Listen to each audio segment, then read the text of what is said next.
Thank you, Undersecretary Moffitt, for joining us today. Dr. Noggle, thank you for being here as well.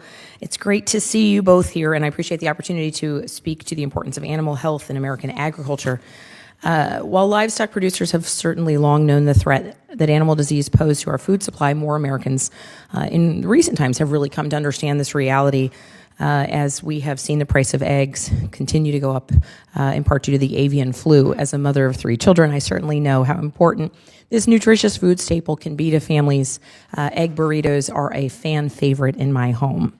And importantly, I have heard from Virginia poultry producers that APHIS has been helpful as a partner in responding to outbreaks in the Commonwealth, so I do want to thank you for that work.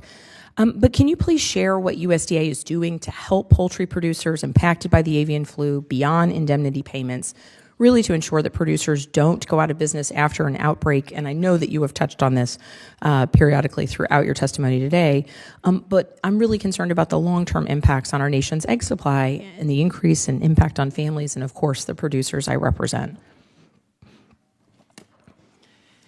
Thank you, Representative Spanberger, for that question. And certainly, as recognized with Representative Feenstra as well, the impact of what this has done for producers, particularly small producers.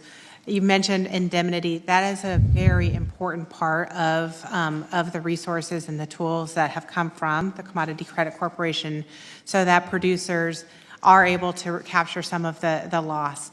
Looking further at markets and expanding and broadening more and new and better markets that we often are working on at the department as well.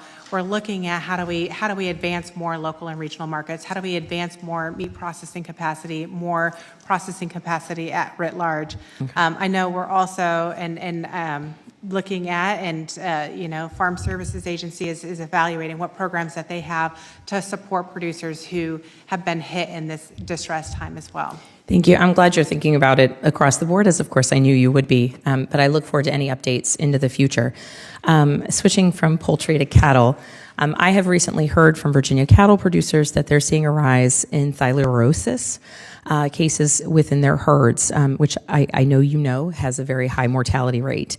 Unfortunately, the only way to prevent this disease is through tick control, which can be very costly. I've also recently learned that ELAP, the Emergency Assistance for Livestock, which provides financial assistance to eligible livestock producers for losses due to this disease, does not cover losses due to theileriosis. Can you discuss why that is and what options exist for livestock producers to help with the cost of tick mitigation and losses associated with this disease?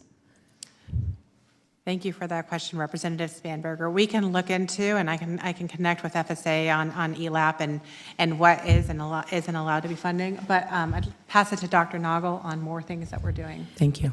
Yes, so APHIS has been kind of on the forefront since the Asian longhorn tick, which is the carrier for theileriosis in the Virginia area, since it was first detected several years ago.